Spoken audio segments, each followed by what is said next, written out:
Mordheim, Florida. 2025 Orlando campaign. Just left the first game. Wow, what a cool production. We were hosted at Coliseum of Games in Orlando. Excellent venue, plenty of table space, and we had Glen serving as our arbitrator, DM, GM, whatever you want to call him. I guess actually I just sort of realized his initials are GM, so maybe that's what I should go with. We're doing a kind of a modified Bordertown Burning campaign, and the amount of work this guy has put into this whole thing is really impressive. I mean, the PDFs he's created, the special events, the rules, all kinds of effort, clear passion from this guy. Just an unbelievable setup. It was really pretty impressive. Round one, I think we must have had 8, 9, maybe 10 guys playing. One gal, 10 guys, one gal, I don't know. 10 people ish. And we had the first game was in this pirate ship turned tavern on the outskirts of the city of Mordheim. Glen set this whole narrative in play, and it just arrived in the outskirts. It was the last stop before the city of the damned, and it's a really cool storyline of the innkeeper and how this inn came to be. The amount of work that this guy put in this terrain piece was incredible. I mean, it was originally one of those Playmobil pirate ships, but he's got all these add-ons.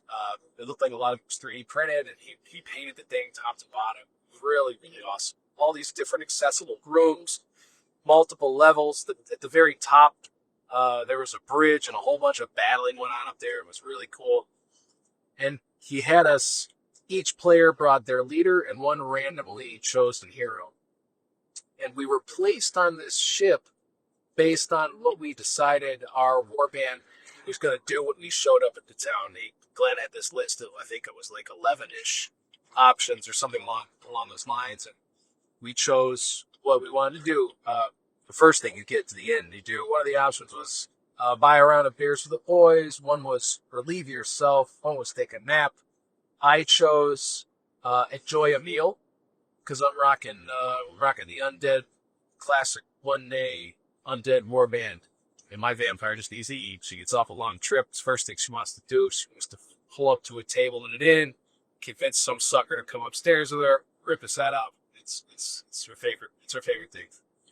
So based on what we chose in secret, Glenn then told us where we were going. One of the options was go out on a quiet place and look at the stars and have a cigar or something like that. And then there was a rooftop area above the captain's house, if you will, of the ship.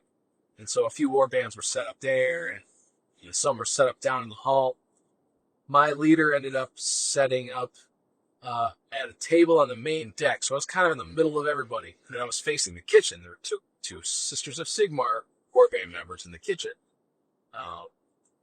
and a whole bunch of guys up in the top rigging on this little platform fighting on this bridge. And then I set my random hero, which was my Dreg, Tristan is his name, if you care. And nobody has weapons in this inn. All the weapons are checked at the door type of thing. So I got a pretty strong advantage rocking a vampire. She doesn't need a weapon to just wreck the joint. So I set my Dreg up on the very top of the mast, above the people fighting on the bridge. Now, the thing with this scenario is that, well, all of our experience earned we got to keep. The winner is basically the last man or the last team standing. We had the option of forming alliances. Nobody wanted to be anybody's friend this first game. Everybody wanted blood. But one of the cool special rules for getting people into the swing of this campaign was there's not going to be any consequence to the hero. Everybody makes full recoveries. It's a barroom brawl, not a deathmatch type of thing, which is all well and good. That's why I set my Dreg up at the top, because I knew he's not going to face any consequences when he tries to do a diving charge onto the bridge, knowing that if he misses, it would be a strength A million hit if he falls all the way down to the galley. So the deck of the ship has an opening in the middle, but that heads down into the galley of the hull of the boat. And there were bedrooms. There was a ladder, like a little bookcase, some tables, and a pool table. So very first, we also drew tarot cards to figure out who went first. That was kind of cool. We went in order of the numbering the cards. A little difficult, chaotic. We weren't, it wasn't sequential, so it threw people for a loop occasionally. Plus, we had these random happenings we rolled for at the beginning of a turn that we forgot a bunch, but then we started to get the swing of things, and it started to rock and roll. And as warbands dropped out, it became even more streamlined. As I was saying, though, with no consequences, my plan was diving charge to my death. Maybe get a kill if I'm lucky, but most likely just die. And sure enough, I failed all my initiative checks. My guy fell from the very top of the mast down to the bottom on top of the pool table. Bam, out of action. Turn one. It was a lot of fun. I knew it was going to happen. I wasn't really interested in my hero. I was more interested in my vampire. With this campaign, being a Bordertown Burning variant, we all have like missions or subplots. And mine is Scourge of the Realm. One of the other subplots is called something about chaos, the Scion of Chaos. That's right. So my mission is to defeat the Scion of Chaos, and the Scion of Chaos mission is if they're a Chaos warband and they choose that mission, their goal is to reach certain milestones with their leader to then become the Scion of Chaos, and then ultimately the leader, the Scion of Chaos with the most points, or however it's measured, I don't even know. That's the Scion of Chaos for the campaign, and my goal is to murder that guy. So for me, my mission is clear. I need to get my leader, my vampire, as much experience as possible. She does that by getting kills, and that's what she likes to do anyway, guys. That's her thing. She likes to eat. So naturally, fear-causing vampire, even without weapons, base 2 attacks, strength 4, but it's a 3 because she's unarmed. I didn't bother searching for weapons, which is a mechanic we can use, because I just wanted to get in and get some fighting done. So charged the Sister Sigmar, chopped her in pieces.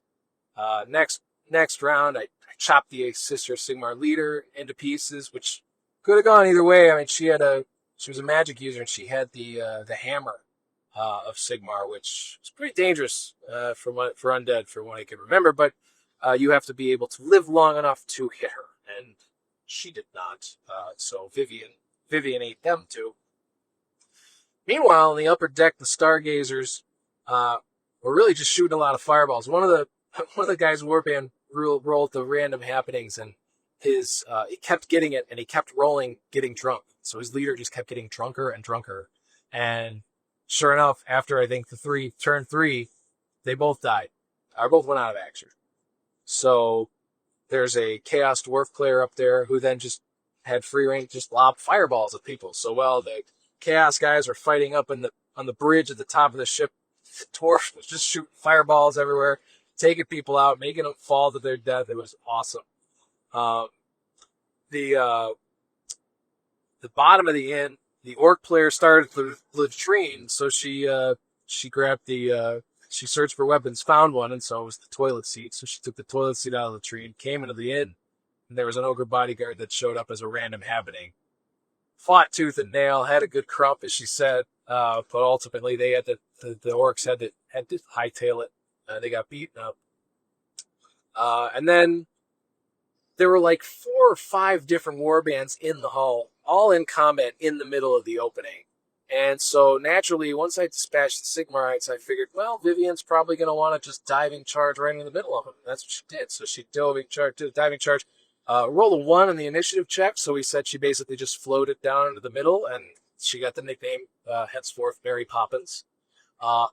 Mary Poppins is not the one with whom to play, though, because she brought the pain. She jumped down there. She just started cutting heads. The Skaven player down there was engaged with the most people and just wouldn't die. He survived every combat until Vivian decided enough was enough. She dispatched him. Somebody else killed the ogre bodyguard. Vivian stunned it, and somebody else charged it, I think, executing him. But then it was just a mop up in the basement. Finally, the last two standing was Vivian and the dwarf that was throwing the fireballs from up above. So he threw a few fireballs at Vivian. Actually took a wound off her. But she charged up the ladder. 10-inch charge. She's got a base move of 6. She's got heavy armor and a shield, so that reduces it to a 5. That gives her a 10-inch charge range. She's getting there. She got there. She chopped them up into bits and ended up taking the W for the first round. More importantly than the W, because she ended up taking out so many people and winning, she got enough experience in the first game of the campaign for 2 advancements. So she started the campaign with sprint, so I got a skill, and I like to charge 15 inches. And then she also got an upgrade to her attacks. So she's walking around with 3 attacks base, sword and an axe. She's just a bad mamma jamma. The next round, I faced off against Josh. I drove up to this from Tampa, and it's in Orlando, so it's a 2-hour drive, but the way the campaign is structured, me and a couple other guys from Tampa, Zane and Josh, we thought it was really worthwhile because it's only 1 day a month, so we got to make this drive just once a month, and you play 3 games each day. So it really is plenty of gaming. It really is enough to move through the campaign. It's 4 hours of traveling, but it's just for 4 hours of traveling for, 6 hours of gaming. I can handle that. That's not actually more like 7 or 8 hours of gaming, really. So at any rate, non-Tampa Josh versus me.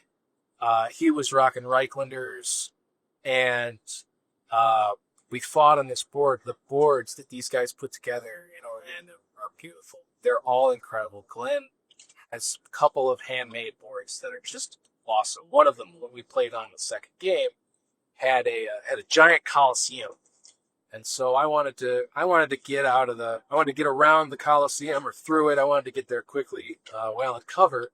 So he had all his guys jammed on the northwest of the board. I was on the southeast of the board.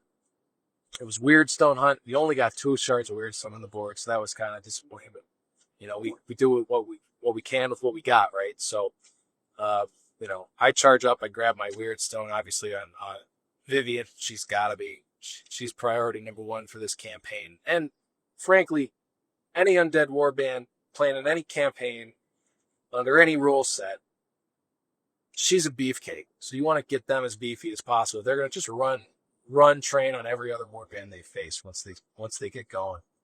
Right out of the box, they do a really good job.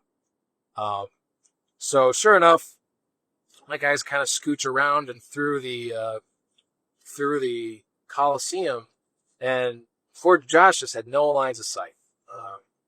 He eventually got line of sight with his warlock and his bowman. So we got a few shots off, only managing to, I think, knock down a ghoul. That was probably it. And ultimately, even my zombie managed to get into combat with a bowman. He managed to charge on up. It is 4 movement, non-running moves. Just managed to get in range with a bowman, and they fought for a few rounds before actually I think the zombie won the combat and killed the bowman. Vivian ended up getting in the upper level of this Coliseum, and she couldn't see on the other side of it. She was within 4 inches, which means if somebody's within 4 inches of another fighter that's out of line of sight, they can take an initiative check to be able to charge them. So that's what she did. She took an initiative check. She passed it. She then took another initiative check to climb to the top of the Coliseum. She passed. She then had to take 2 initiative checks to do a diving charge. I love diving charges. Anytime I can climb or jump off something, I will do it. I don't care if I'm going to pass it or not. When it comes to the vampire, though, she's got a 5 up initiative, or 5 or less initiative. So anything but a 6, she's fine. Sure enough, she passes both, does a diving charge into combat with 3 guys, and does nothing. She doesn't cause a single wound. They all swing back, of course. they're not able to hurt her either. So they're locked in combat. My direwolf, well, direwolves in Mordheim are, I love them, but they've got some pretty big drawbacks. So they're 50 gold. Let's just call it what it is. They're expensive. 50 gold for one henchman who does not gain experience. That's a hard pill to swallow. However, they also can't. They're undead, so they can't run. That said, they have a 9-inch base move. So 9-inch movement is what most things are doing. Aren't even getting 9 inches on a run anyway. So 9 inches is great. They do still charge. So they move 9. The next turn they have an 18-inch charge rate. I don't think I've been in a round 2 of a Mordheim game with a direwolf where it wasn't in combat. Because it should be. It can be, so it should be. So Wolfie gets into combat right away. I think she took out one of 2 bowmen. She charged 2 bowmen. She took one out of action. The other one survived. And then 2 of 3 mace-wielding henchmen on the Reichlanders managed to pass their fair checks and charge Wolfie. So now we got those 3 locked in combat, basically blocking the way for anybody else. None of my ghouls could get through. None of his champions or leaders could get around anything. So it was really just the vampire combat clogging up space and the Wolfie combat clogging up space. It's back and forth for a while on the vampire side, but one of the combats she took out. I think it was two guys. Then she got charged by more guys, and she stunned Josh's leader. The other combat, Zombie got the bowman, but that wasn't a big deal. There was a ghoul that managed to eventually get into charge range. Didn't do anything to his. He had 3 hired swords. One was a halfling. Halfling survived that combat. Ultimately, after losing, I think it was 2 bowmen and a champion and a mace-wielding henchman, I think it was, Josh decided to bottle. I mean, his leader was stunned and had base to base with my vampires. So honestly, I can't say I blame him. Being able to come away with just a couple out of actions. He got his weird stone. He wasn't too bad. He did 2 of his. I think one to henchmen. I think he lost. They actually died after going out of action. So all told, we ended up with 5 weird stone each. So we rolled really hot in the exploration. Another little house roll they have is available fully painted or banned. You roll an extra exploration dice. So I rolled 7 dice. He rolled 6. We were doing pretty well with that. The exploration rolls.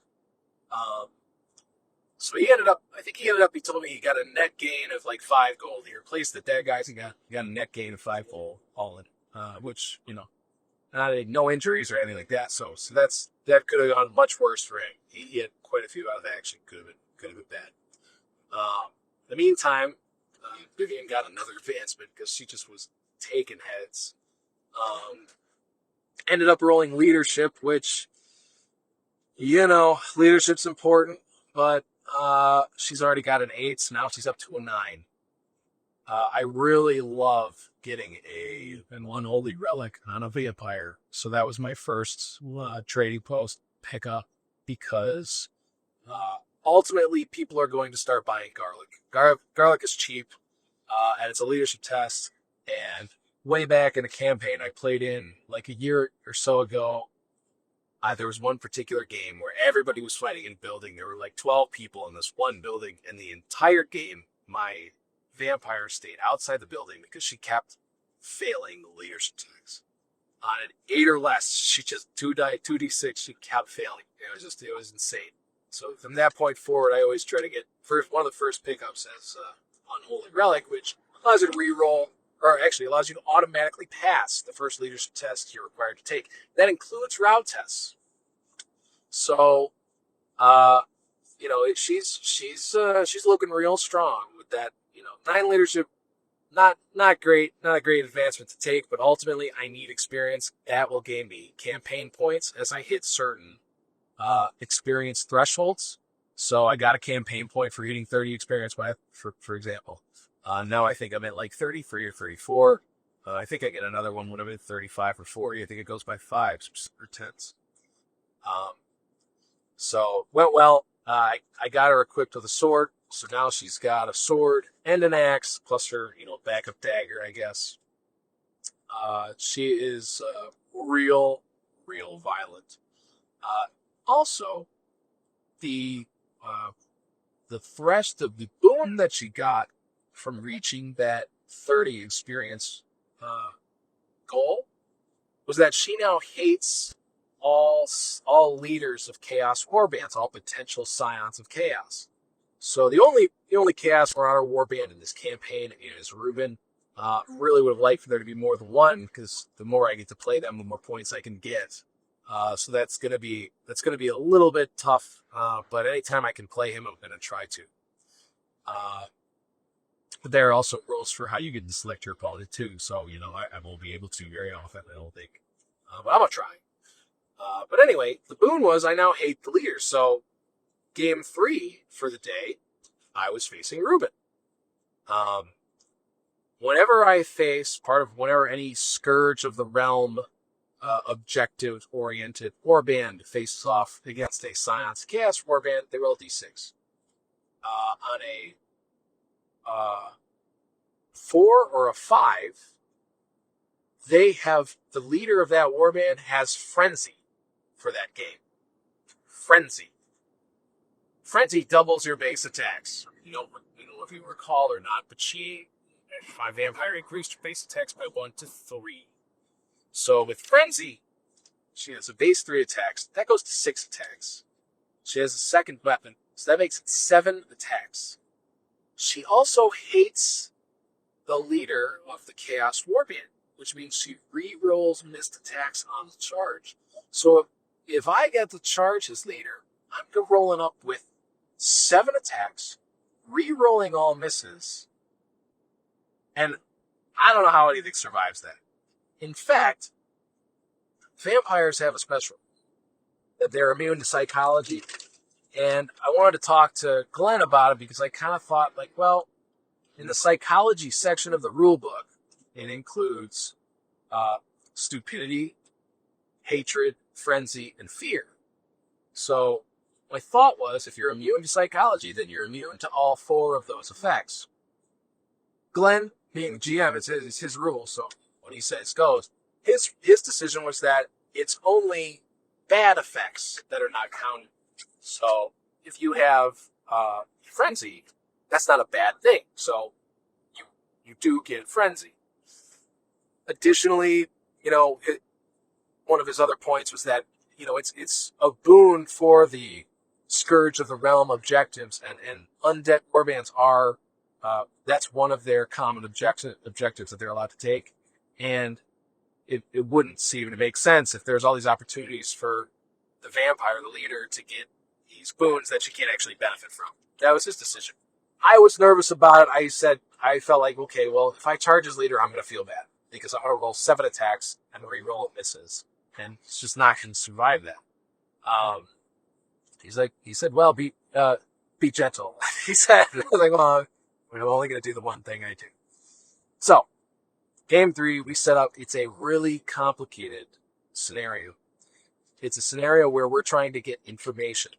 The respective warbands are trying to get information. There's 6 buildings in the middle, and if a hero ends their movement at the entrance of a building, the next turn they get to enter the building and interrogate the occupants for this information. The interrogation is you roll a leadership check, and for every point that you beat the tests, you get a point of information. So I'm thinking, well, I just got the leadership advancement of 9. I'm going to potentially get buku points. And the hero that does this keeps their points. If they go out of action, they lose their information points, their intelligence points, whatever. So, they're pretty good thing to try to collect and hold on to. And I figured, well, I take a leadership check. Anything under 9 is going to be good points, right? Well, start off, I get my vampire up there, 15-inch run. She gets up there. She rolls her leadership the next turn, and she rolls an 11. So not only do I not pass it to get a ton of points, I fail it. I get no points. Okay.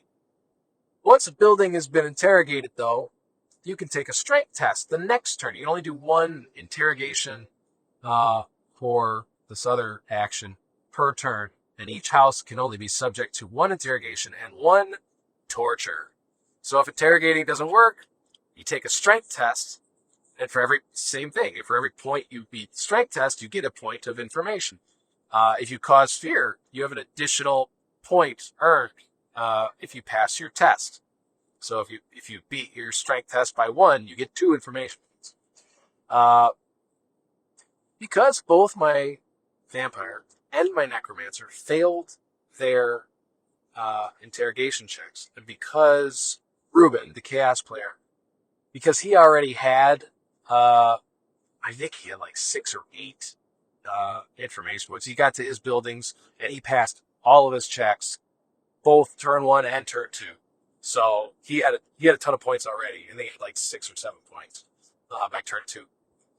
So I thought, well, Vampire Vivian can sit here and she can try to do a strength test and get a couple points, maybe if I'm lucky. If I'm really lucky, get 3 points, 4 points max.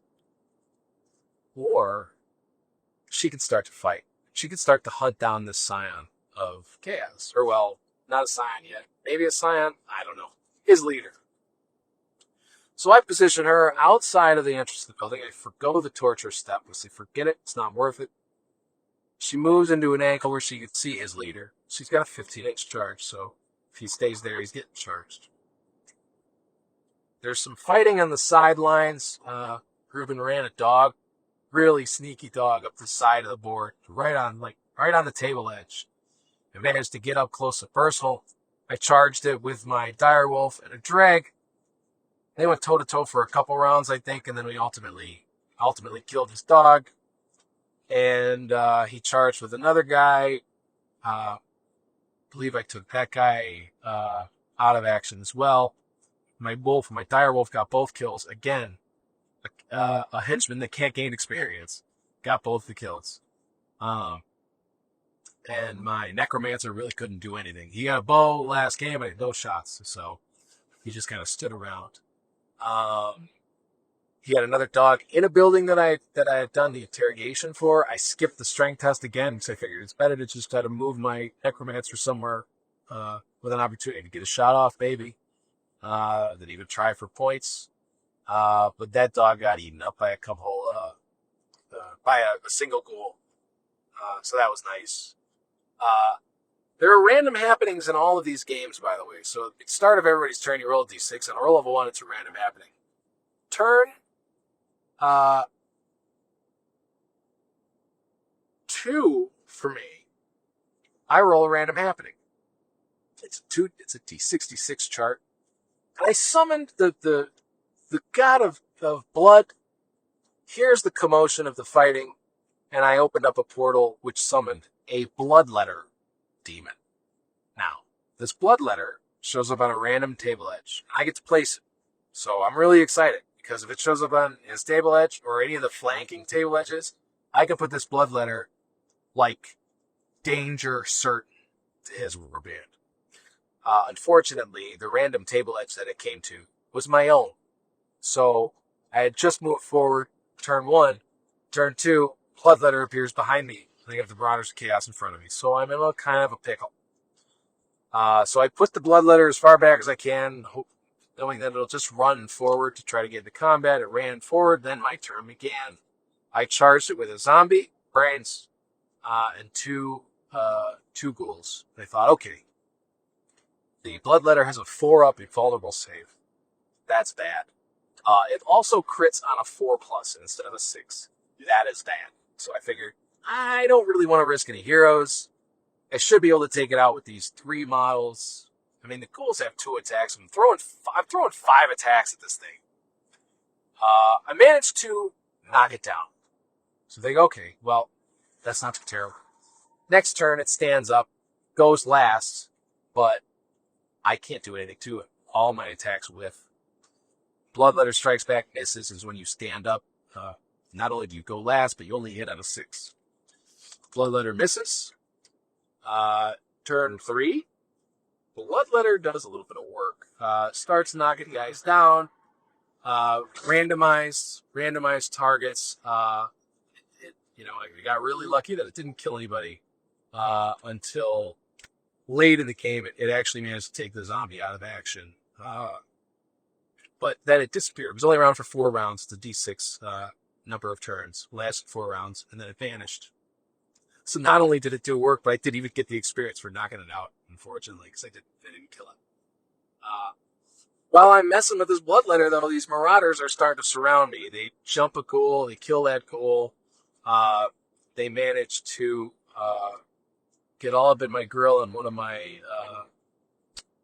of my dregs who'd just been stunned by or knocked down by some kind of doom bolt, which shot at me. I don't even know what it was.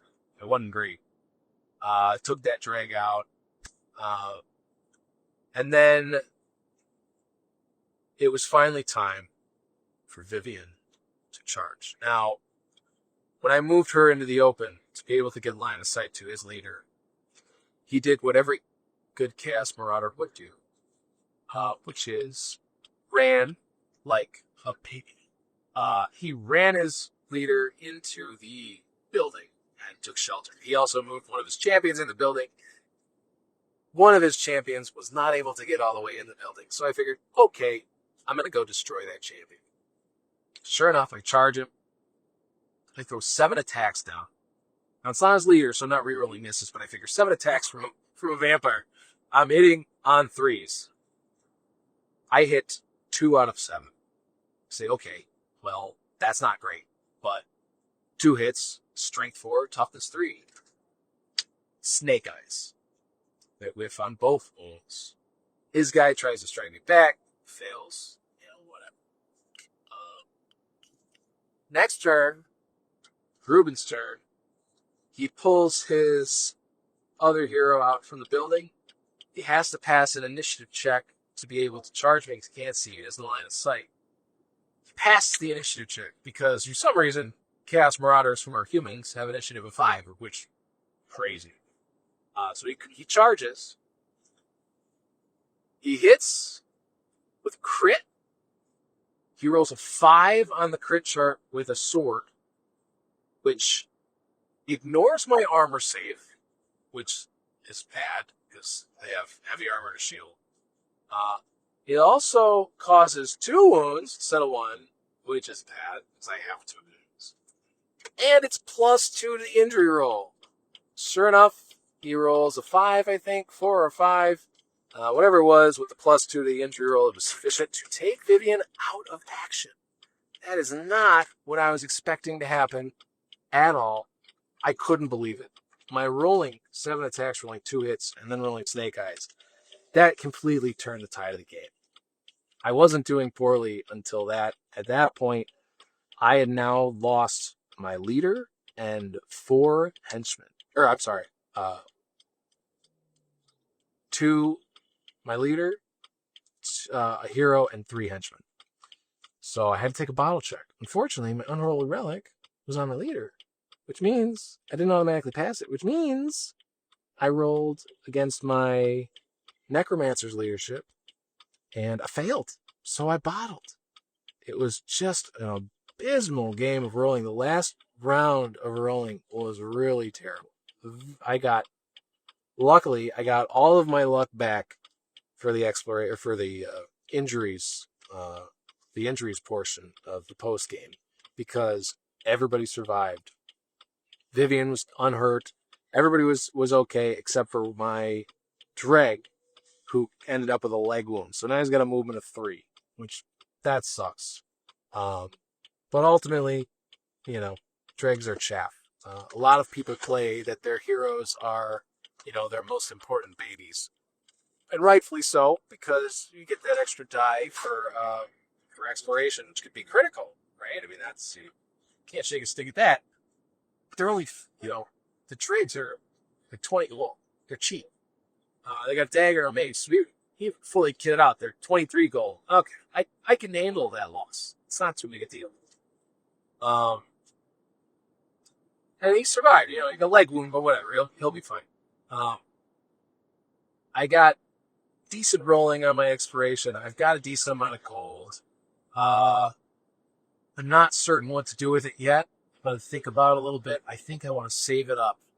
I could add a couple henchmen, maybe a couple ghouls, but because of how important Vampire is in this campaign, I may just save my gold up for like crazy weaponry and crazy armor for Merc. You know, Cromwell armor, Cromwell weapons, maybe. I don't know. I might just go crazy and really kind of let everybody else do what they do out of the box, so to speak. I did get a couple extra maces, and so everybody's got at least some kind of weapon and their dagger. They didn't get anybody any armor yet or anything like that. Oh, I did get a straggler as part of exploration. An undead get to kill the straggler for a free zombie. You know, zombies, from lots of people hate on zombies. But let me tell you, if the other warband is trying to fight the zombie, they're not trying to fight somebody that matters. The zombie causes fear, so it's oftentimes very easy for them to get the charge off because other people fail their charges. Also, zombies only move forward, but they still have an 8-inch charge. So it might take them a little longer to get up there, but people tend to forget about them or not pay attention to them. And then suddenly they're charging. And, they cause fear. Crap with weapon skill 2 of 2, but, I'm hitting most guys on a 4+. Strength is still 3, so I'm wounding most guys on a 4+. Crits happen all the time. But zombies have done work, so I'm pretty happy to now have 2, because 2 it's always better than 1, especially when it comes to zombies. We're allowed in this campaign, one of the house rules is you pick your first spell. For any spellcaster, you add your warband, you get to choose the first one. Any spell you earn after that is randomized. So I chose the highest level spell for Necromancer, which basically raises the dead. So if I take not just out of action, I take a hero out of action, and then the result of the injury is death, that hero becomes a zombie in my game, or my warband. They keep their weapons, they keep their skills, they keep their stats. It can be a very cool, powerful thing. They stay as a henchman, their own henchman group, and they got all the zombie rules, so they don't get any more experience, but they cause fear. They're immune to poison, immune to psychology. They're immune to pain, so they can't get stunned. And they have some pretty awesome capabilities, especially if I get lucky and kill a hero that's strong fighter. That could be a lot of fun. Or somebody with a cool weapon, like a ranged weapon or something interesting. But I took that spell. The only problem with it is it really makes your Necromancer pretty useless during the game. My Necromancer's got mace and a dagger and a bow. So I would love to get him into the action and get a kill or two so I could try to get another spell that might actually make him more useful. I really love Call of Van Hell, which is it's a 6-up, so it's an easy spell to pass. I say that even though I failed it about 1 million times every campaign I've used it in. It should be easy, 6-up, better than average chance, and it allows you to move one direwolf or zombie that's within, I think, 6 inches of the Necromancer. They get to move again. And if they move into base to base, it counts as a charge. So if I could call a Van Hell and keep my Necromancer next to my direwolf, well, my direwolf in turn 1 can move up to 18 inches. If I'm going second, that's potentially a chance to charge. If it's like an ambush scenario or a scenario where the deployment zones are offset closer than normal, I could very often be charging turn 1 with that direwolf and that. That's a scary proposition. Causes fear, 2 attacks on the charge, strength 4. It's they could do some work. So trying to get her Necromancer leveled up, but it's hard. He's very, very delicate. They don't want to put him at risk. He has to survive the battle to be able to do the spell, the Raise the Dead spell. So they don't want to jeopardize that. But free games, Didn't get a single kill on a hero. Killed plenty of hedge-built heroes. And this happened in the last the campaign I played in Jacksonville. They did a skirmish con, or they did a 3-day skirmish game convention, basically. There was a Mordheim tournament ran by the Jacksonville branch to the Florida Mordheim. Really cool event. That's where I met, a lot of these guys from Orlando, or met Glen there. Learned about the Orlando campaign. Was certain that I was doing it after participating in that event. It was 2 days. Well, I think we played like 6 games, 5 games. Short campaign. Simple mission of just, get as much Weird Zone as you can. Most Weird Zone events. I used Undead again, and started with the same spell with the Necromancer. Didn't get a single zombie from it, but, that's the breaks. With this campaign being a longer campaign, I've got someone at some point. I've got to kill a hero. It's just got to happen. And if Vivian rolls that frenzy next time she faces chaos again, I mean, it's certain to happen. There's no way I can whiff on 7 attacks again, right? I'm gonna have PTSD for that, I think. All in all, excellent game one, excellent day one of the Mordheim Landing 2025 campaign. Really had a great time. Everybody was really nice and friendly. You had players that had played one game. A couple players that they'd played before, but they were still really new, or it'd been a long time since they played. Everybody was super helpful with the rules. We all, spent a lot of time looking up the rules. I myself, a lawyer by trade, so learning rules is kind of my job. So when I took up Mordheim again, I read the rule book, and I retained a lot of it. I feel like I know it inside and out. That is until I started playing Necromunda, and Necromunda being inside my brain at the same time as Mordheim has caused tons of confusion.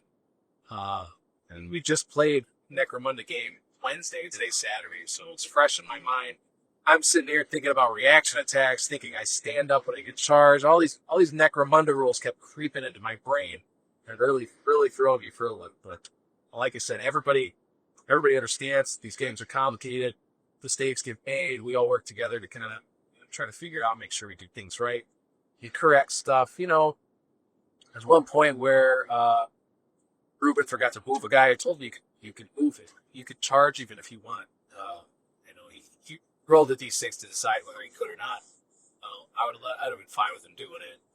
There are plenty of moments like that where we started hand to hand. He forgot to do magic. Well, go ahead, do your magic.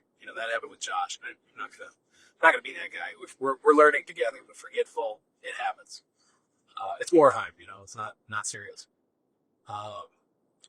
But yeah, really great fun. Next time, hopefully, I'm gonna be carpooling.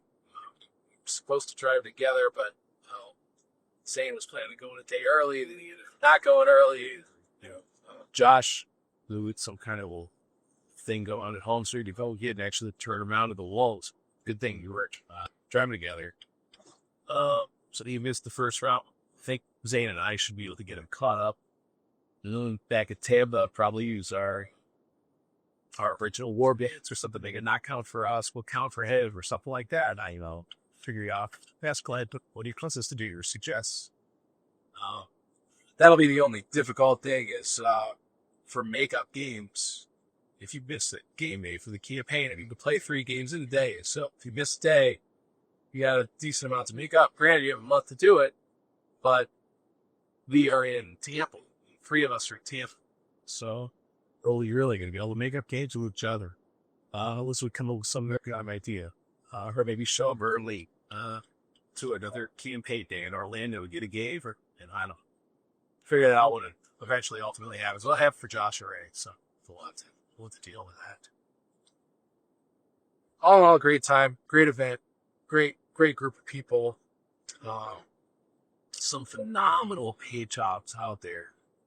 Zane, of course, he does commission beating for people, this stuff. Everything he's showing me, it's just been absolutely gorgeous. He's rocking a merchant gear event now.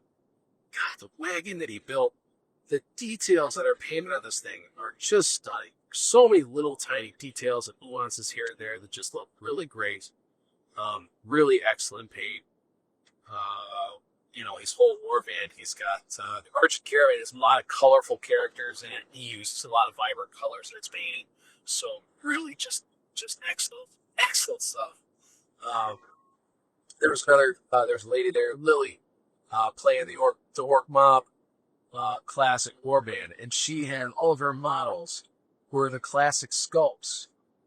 I think they were modern takes on the classic sculpts. They were just the level of paint that she does. She also is a commissioned painter, and so as you expect, just stunning models. Her squigs were popping off the table. They all had fun little names. Lots of people had fun names for their warband members, warbands. It's just a lot of fun. I love the narrative aspect, and I'm just really excited to see what else comes from this campaign.